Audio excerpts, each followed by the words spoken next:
Hello and welcome to the Diabetech podcast. I'm Justin. I have type 1 diabetes, and on here I talk all things diabetes tech, news, and management with industry leaders, educators, and those living with diabetes. Today is the first of 2 episodes on sugar level displays or screens that I use around my house to view my CGM readings. If you're watching via YouTube, those are them behind me.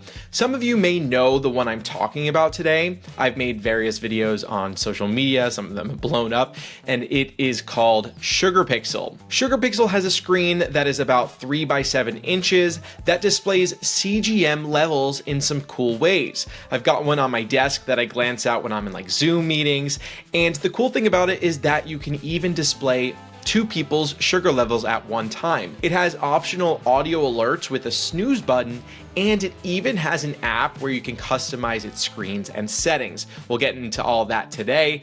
I'm talking to the creator of Sugar Pixel, John Fawcett, about how it works, new features coming to the device, and the CGMs it supports, which, by the way, it's all of them, and he's even told me that he's getting close to making it easier to connect Freestyle Libre CGMs and to look forward to that. Next week, I'll be back to talk about my other display, the Tidbit, which is a bit bigger, and it's running a user-made app that displays CGM readings along with a graph, and it's using Night Scout. If you want to check out either of these displays, I've got links to them in today's show notes. I do get a small commission from these, so it's a great way to support the show. Keep in mind that anything you hear on today's podcast or content on my social media and YouTube channel is not medical advice. Always consult your physician before making changes to your healthcare. All right, let's get into the conversation. John, thank you so much for coming on the podcast today. Yeah, I'm happy to be here. Thanks for having me. Of course. Now, I've had Sugar Pixel for about a year now. It's one of my favorite devices, and I've shared it all over social media. People love it. Those videos have blown up, and I'm excited for more people who listen to my show to learn all about it. So, before we get into the nitty gritty, for those who don't already know, can you explain what Sugar Pixel is? Yeah, Sugar Pixel primarily is a CGM alert system. So it can just be displays, but so many people sleep through their Dexcom alerts or their Libre alerts, Night Scout, whatever. And you sleep through it because your brain gets used to hearing that same sound over and over, or you left your vibrate switch on your phone on, or do not disturb, whatever reason. So it's primarily made to have extra loud alerts. They're randomly generated so that your brain doesn't start to get used to them. But then also, like in the background behind you, a lot of people just use it for a display to quickly glance and not have to constantly be unlocking your phone to look at your phone for what your reading is. Yeah, I use it, like you just said, I use it in my background of my videos, and then I also have one on my desk. That way, like if I'm doing this podcast, I could just like glance over. I'm like, okay, I'm 175 and steady. And it even shows the information I have on my desk is it shows me that I went up 6 points. And it even shows me that I'm about to get a new reading. It shows me the minutes. So I love that. Now, what sparked the idea to make this device? And also kind of like, what is your background that kind of led to that? So for starters, what sparked the idea was my 17-year-old daughter, Lily. She is less than a year from going off to college and was sleeping through all of her alerts at night. So mom and I got sick of waking up to help her deal with her low or her high alerts. And also, she's about to become an independent adult. And so we needed something to help her wake up. So that's what sparked the idea, was just something that's better than your phone for waking up to your low and your high alerts. Now, my background that led me here is I own an iPhone accessories company that makes charge cables, power banks, all kinds of iPhone and Android accessories. So I had the technical background of electronics, and I had factories and all the logistical resources to create a new product.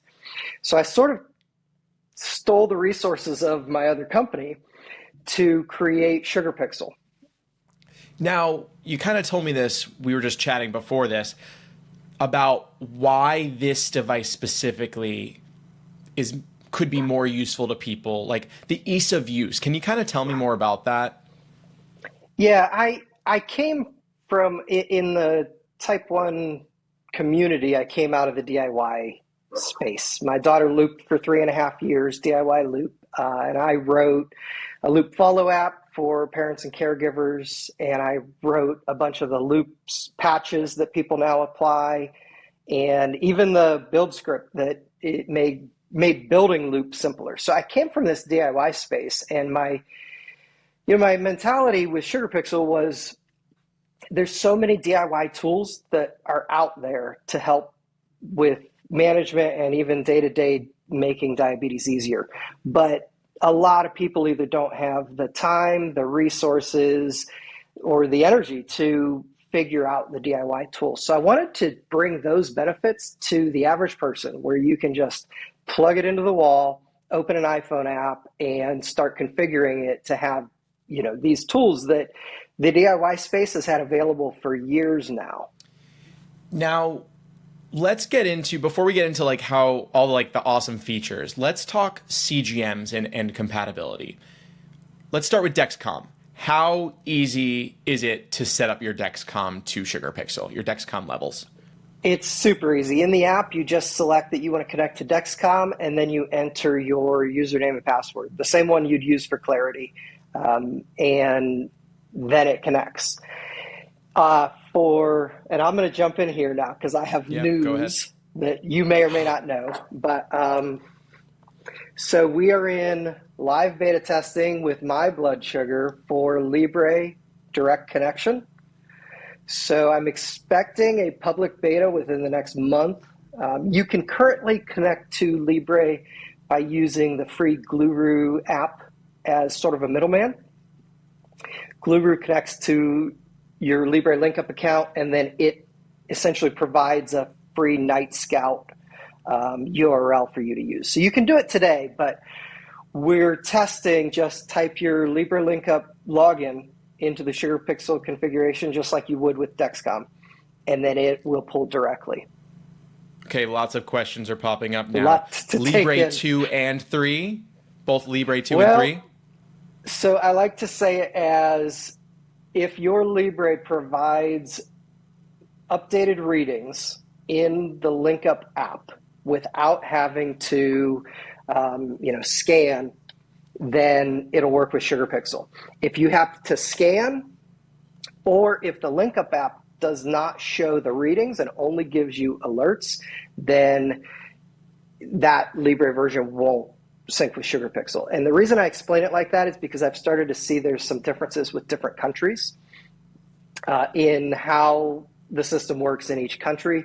And then I've also heard some rumors that some versions that may not have been sending readings, more like a continuous glucose monitor, and were requiring scans, when they're connected to pumps, that they may actually start triggering the readings to be sent. So that's still early, and that's only a rumor I heard, but the sort of the clinical trials that they're starting in Europe are for Libre 2 connecting to the pumps. And so that sort of sounds like it might make it at least somewhat more like the Libre 3. Okay, got it. Yeah, I did hear the new Libre 2 that's coming out for pumps. That is not something you scan. Mm-hmm. Is the LinkUp app you're talking about, is that the standard app, at least in the United States, where Libre 2 and 3, of course, ones that upload automatically, that's the app that those go to, that SugarPixel will be able to pull data from?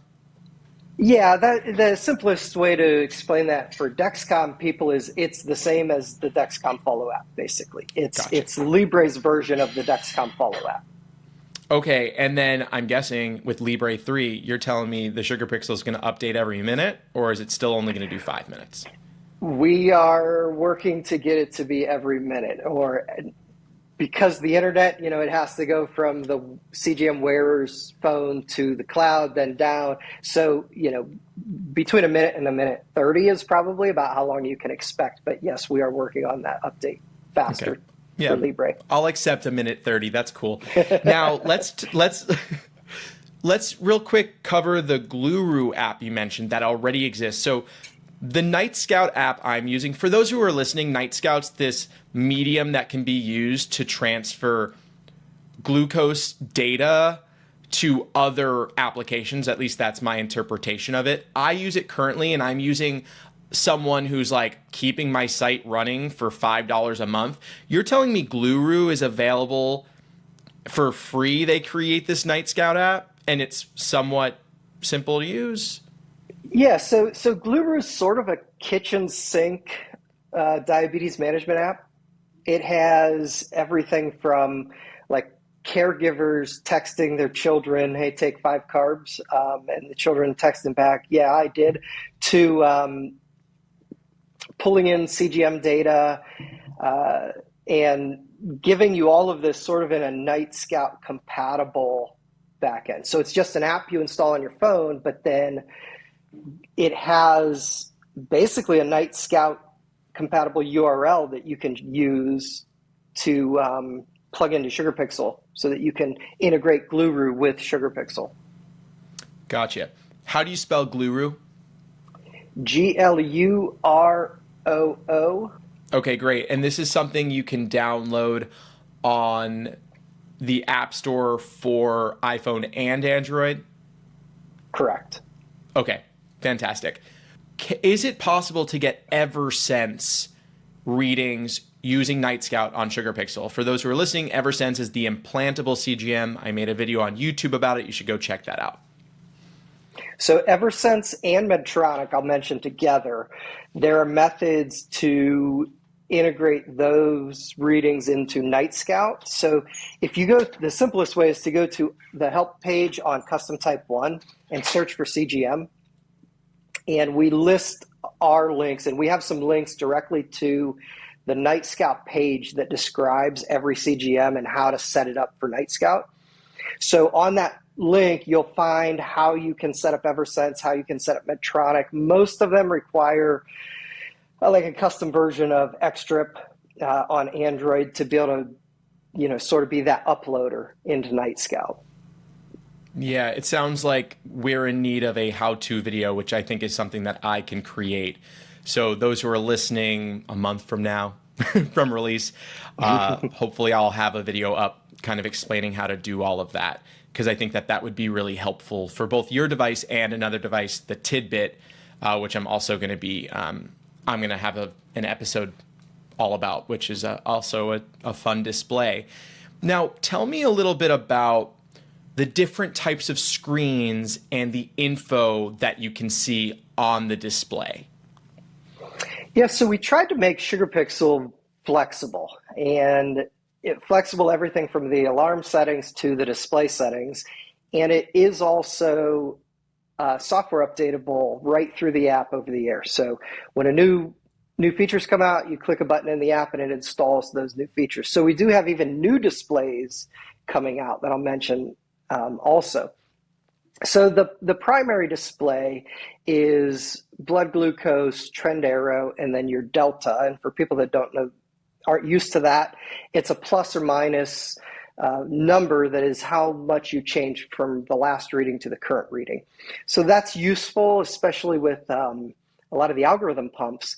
If your Dexcom shows double arrows down, but your pump may have cut basal for the last hour, so those double arrow down are a little behind what's actually happening, and your delta might only show -2 because it's been crashing, but then it started to level out. So that's why the delta's handy. So we have that for people that may have vision impairments, or like I wear contacts. You can set up one that's just called Big BG. That's what's on your desk behind you. It's making your BG as large as possible. We have emoji screens, and there's two different sets. One are icons, which you'll have like a poop emoji for an urgent low, to a dumpster fire for an urgent high, like a heart for in range, and even a unicorn for hitting your perfect unicorn. And the other one are smileys. So instead of the different icons, you have smiley faces, one that has shades on when you're doing good, like a scary monster face for urgent low.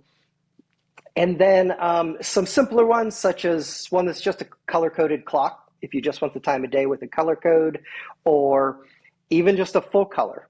You don't even have to, advertise your blood glucose, for instance, to a roommate. You can just have it be a color-coded display. And a new one we're excited about it's called night mode. It's not really a display that you would pick to run all the time, but what happens is when your nighttime brightness turns down, so which is a setting, you could say at 10 p.m., turn my brightness down to the minimum. If you have night mode enabled, it will change your display to just 5 pixels across the middle. And those 5 pixels represent your 5-minute CGM increments. So until the next reading. So you may only have 1 pixel, then 2, then 3, then 4, then 5, and those are color coded. So it'll be green for good, red for urgent low. So it's going to reduce the brightness in your bedroom overnight by something like 80%, because we're just turning off all the other pixels. But having those pixels does a few things. One, it lets you do a quick glance to see if you're in range or not. 2 is because it changes with the minutes, it shows you that it's still running properly. So we can't just turn the display off, for instance, because you may have forgotten to plug it in and you wouldn't even know that it's running. So this shows you that it's still running correctly. And then when an alarm goes off, it will change over to whatever display setting you're using. Or if you want to check, you can hold the button down and toggle to the display. And then when you release the button, it'll toggle back to that minimum display. So that's coming in the next software update, which also should be in that same time period as the Libra update that I mentioned. That's fantastic. I was sitting here struggling to change my display the whole time. I was controlling the one on my desk because I wanted to show people who are watching all the screens, and I failed. For those, okay. The app is so intuitive. I love using it. It's so easy to switch screens, to adjust what levels are in what ranges. I like that you can use the slider to adjust like what your low is, what your range is, what your high is, what your very high is. And those are all color coded through, green, yellow, red, or pink or purple, depending on how high you are. So I really love that. Now, when it comes to the alerts, tell me about how there's a button on top of the Sugar Pixel. Tell me about how that button works and the customization that is available for alerts. Like, can you lower the sound? Yeah. So first, the button primarily is your snooze button, just like an alarm clock. If an alert's going off, you press the button and it snoozes the alert. But secondary is when an alarm's not going off, if you long press and hold the button, it will toggle the display. So no matter what display you're using, you can long press the button and it'll toggle the display to show additional information. So for instance, if you're on an emoji screen that has the emoji and the blood glucose, when you press it, it'll toggle and it'll remove the emoji and show you more actual data behind it. You're doing it right now. A lot of the screens, if you press it, it'll toggle to show you the current time next to the BG. So on any screen you have, there we go. So that toggles to show your BG, your arrow, and then the current time. Very cool. I didn't know that feature existed. Yeah, a little handy feature. And we added that when we added the emoji slang screens. So I don't know if you've tried those, but at Urgent High, we'll have a dumpster fire and just say the word bruh.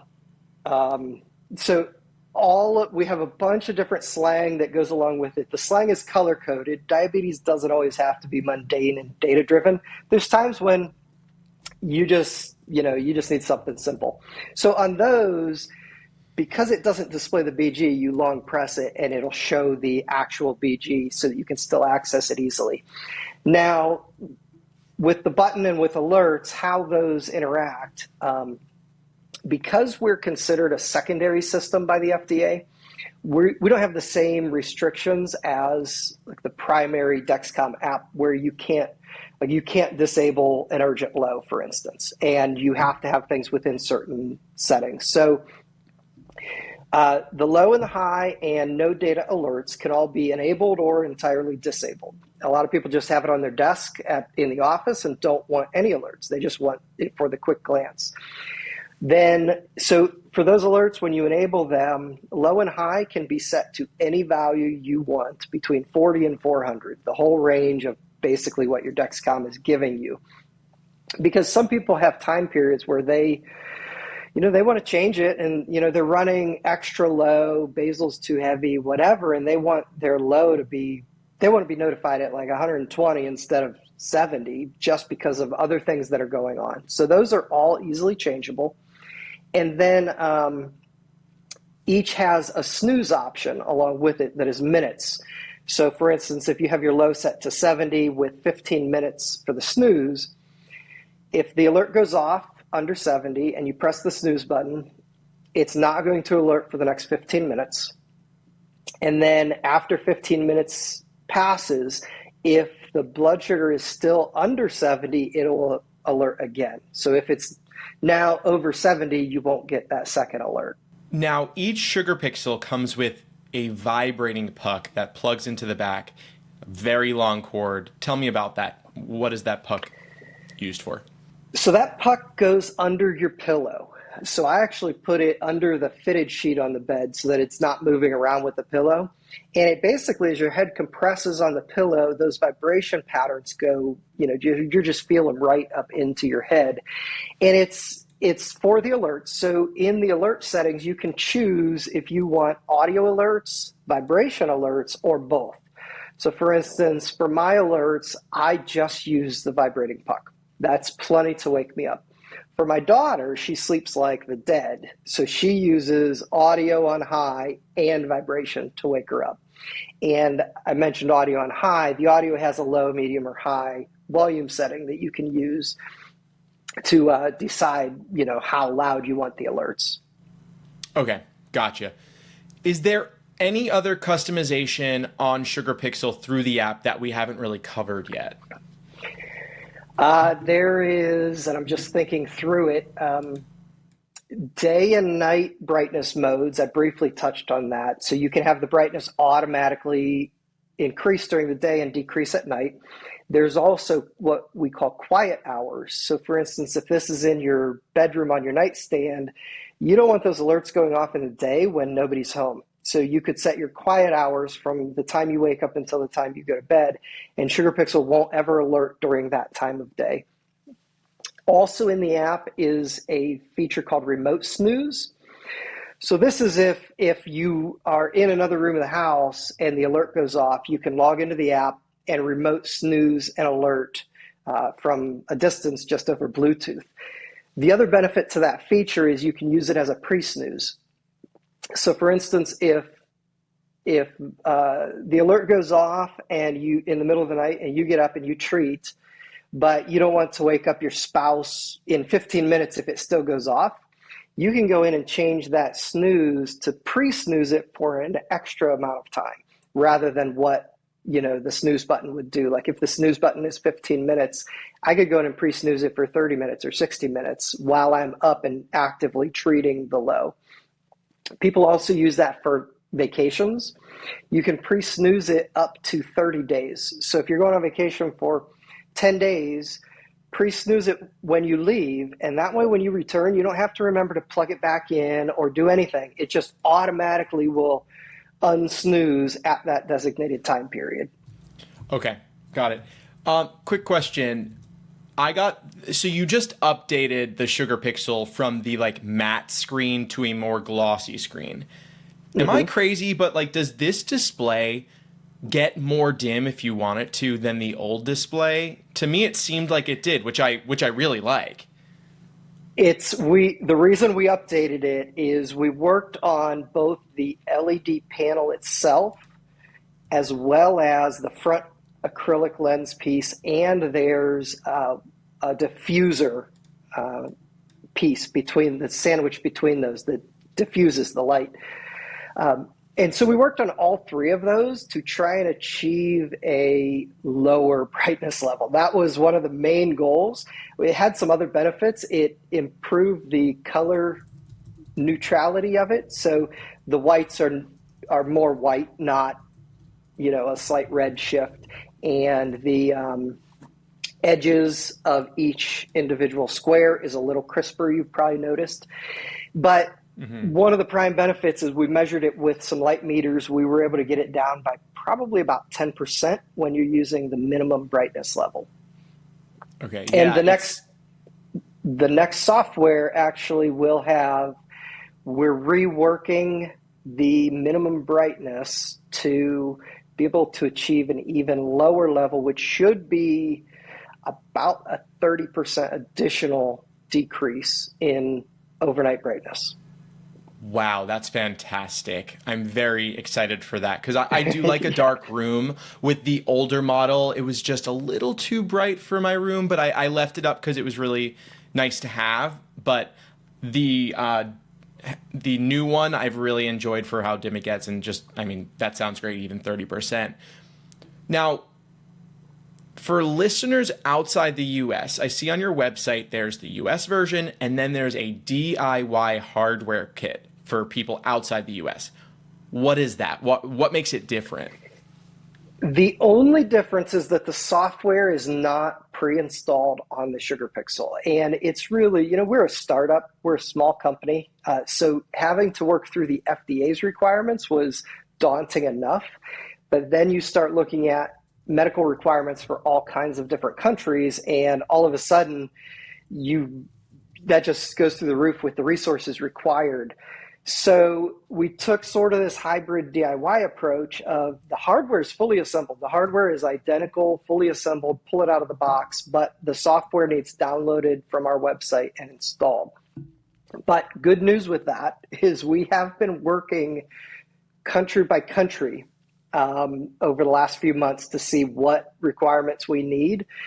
And even though we still list it on the website with the DIY, for a lot of countries, we're shipping it now just direct plug-in out of the box. We're not able to yet formally sort of announce it and change because it would get more complicated on, am I from Canada versus Australia versus Switzerland? So we're still listing it as that, but many people now outside the US are just getting it ready to go right out of the box.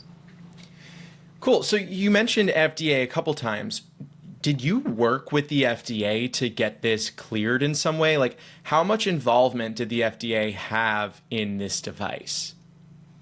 On a direct communication level, zero. But on FDA regulations, there was a lot that we had to learn. It is considered a class 2 medical device. So it's the same as devices that would have to spend millions with clinical trials and stuff like that to get approved. But because it's not the primary CGM device, so it's not the Dexcom app connecting directly to the transmitter, secondary devices are considered exempt from having to do those clinical trials and get actual approval for them based on that evidence. So it comes down to more or less labeling requirements on the product, such as I'm sure you've seen in apps, and it's printed on our website and on the instruction card that's inside. Don't use this for dosing. Rely on the primary device. It's the same thing that the Follow app, I think, even says. You have to look at the primary device for dosing, because things like the internet going down or the CGM wearer's phone not having an internet connection, it could mean you're looking at old readings or things like that. So it was actually pretty straightforward in the end, but it just took a lot of research to get there. Okay, and how did you achieve connecting to a Dexcom account, now Libre accounts, without working with those companies? Because there are firewalls up or whatever, right? Yeah, in the same way the DIY community does it with Night Scout. So Night Scout already connects to everything, or even if it's not out of the box, people have written add-ons for Night Scout that can access everything that's out there. So we're doing it basically the same methods, similar methods to how the DIY community does it. Okay, gotcha. Now, Sugar Pixel's app, how difficult was that to build? It's so easy to use. I didn't know there was an app when I bought this device. And I was just so surprised by it. I was like, this is so cool. And there's so many options. Like, how much work did that take? Well, it takes a lot of work, but I'll let you in on a little secret. I sort of feel like I cheated with the app. We're using a platform that is called no code software development. And if you've ever used Scratch or even Lego Mindstorms, where you have these color coded logic blocks, it's all just, drag and drop. Like when I click this, do this, and you drag this other block. It's all visual based without having to hand code what you typically would expect if you're looking at computer code. So from that perspective, it cut our app development time probably down by 90%. It has allowed us to make it both very easily cross-platform for Android and iOS, but also very quickly able to add new features and updates and things like that, because it takes out that ultra techie side of coding and debugging and things like that. The Sugar Pixel costs $100, and I understand that devices like this aren't cheap to make, specifically because of like the technology of these screens. Can you kind of tell me about, because that's going to be expensive for a lot of people, or they're going to be like, well, that's just some lights. Why is it $100? Can you kind of explain to people why a device like this would cost this much? And I know you've talked about how you've really worked hard to get that price as low as possible. Yeah, there's just so much that goes into it. We have a custom circuit board inside. Even though it's using like a lot of off-the-shelf components, the board itself is completely custom designed from scratch and built in a custom factory. So it starts with that. And then you have what looks like a pretty simple display. It's an 8 by 32 grid of LEDs. So there are 256 individual LEDs on that panel, but each of those LEDs is red, green, and blue. So essentially 256 now times 3, you're over 700 individual LED. I mean, there's pushing 1,000 individual components inside of Sugar Pixel just to get it made. And what I would tell people is get online, take a look at the Lemetric clock price, or what was the other one you mentioned that you're talking Tidbit. to? The Tidbit. Look at the price of what they're selling for. Our hardware standpoint, our hardware is fairly similar to both of those products as far as it's, an LED grid in a housing with various other features. But then we also have the vibration puck added on, the snooze button, which they may or may not have. So when you compare Sugar Pixel's price at $99 to those, which I know Lemetric's been at like $180, $190, that should start to show how much we've done to try and get the price down compared to what's similar hardware.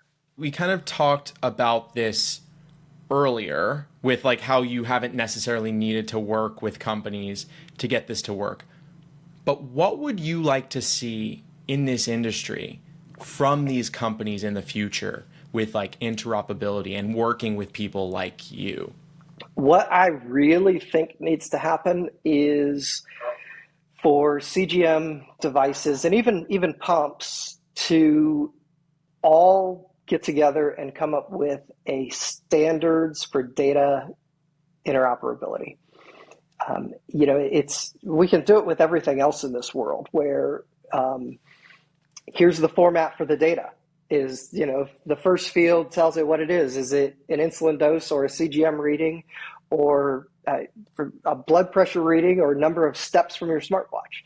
The second field tells it what the value of that data is. It's basically, it's sort of like saying Apple Health or Google Fit that can pull all of this data in and put it in one format that then other apps can read. So I really think all of the device manufacturers need to get to this standardized spot where the data can be written and read in standard formats. But then also, I'm really set right now in recent times on what I'll call personal data access. Give me my data. And if you read some of the laws, like from the Cures Act, it seems like they have to do that. Your medical data is yours, and they have to provide it to you. The question is whether they have to provide it to you in real time, in a format that you want, you're choosing, things like that. But what I would absolutely love to see would be in the Dexcom app, in the Libre app, in the Omnipod 5 app, a button that says, what's my personal access token? Enable it. I consent to getting my data how I want, and then I can use that for anything I want. I can use that to plug into a device like Sugar Pixel or an app on a smartwatch or DIY Loop or whatever system you choose. It's your data. So that's really what I'd love to see. I don't know how many years it will take to get there, though. Now, on the flip side, what do you want to see from the DIY community? We've seen so much as possible. They've led the way. I use DIY Loop. It's got so many features that don't exist on FDA cleared systems. What do you think is possible from that community that you want to see? That's a tough one because there's, it could go any way imaginable, and it could go, there could be stuff that you and I sitting here today couldn't even imagine would be possible. AI-based pump systems and algorithms, machine learning, neural networks, all of that type of stuff. But I really think, at least from the pump community, I think the commercial systems have caught up to at least iOS Loop, not necessarily Android APS, and not necessarily iAPS, which is sort of the iOS variant of Android APS. But I think like iOS Loop really needs to start adding some of those features to stay sort of the we are not waiting and be at the front end of things, such as, the unannounced meals and things like that Android users have. So I'd love to see those types of features start to be prevalent in all of the DIY systems. And then I think the next step is, it's early on to know how well it works, but Beta Bionics is super exciting. I enter my weight and I say, is this meal usual, less than, smaller or larger? And it just works and learns. So I think the simplification, you mentioned there's all kinds of settings and features and functions. I think we're getting to a flipping point where we're going to hit the less is more. And the DIY community needs to get ahead on that, of the install the app, enter my weight, and just tell it, is this my normal meal or a larger meal or a smaller meal? And eventually not even that, just put in my weight and it just works and detects when you're eating. But in many ways, we need faster insulins to get fully to that. Yeah, I was just going to say, with where insulin's at, we're never going to be able to catch up with food because it can be much faster. I loved your response about DIY Loop getting some of the AAPS, which is Android APS, and iAPS features, which personally, I don't even know much about those features that exist. So I'll have to have an episode on this channel for each of those apps to kind of understand and learn myself about what they can do and where users can learn more about them. John, this was such a fantastic conversation. I am a huge lover of your device, and I hope that people listen to this podcast and also see the value in your product and get one for themselves, because it's great to have around the house. But thank you so much for coming on the podcast. This was awesome. Yeah, thanks for having me, Justin. Thanks for listening to today's episode. Definitely go and check out Sugar Pixel with that link in today's show notes. I will be back next week interviewing the creator of an app that lives on another LED screen, that is Tidbit. It is a completely different device that offers a whole slew of other features like displaying the weather, sports scores, train times, and a lot more. New episodes of this podcast release every Monday on YouTube and wherever you listen, and I've got new videos dropping on YouTube every Friday. If you'd like to follow me on YouTube or social media, there are links in today's show notes. Until next week, I'm Justin, and I'll tech you later.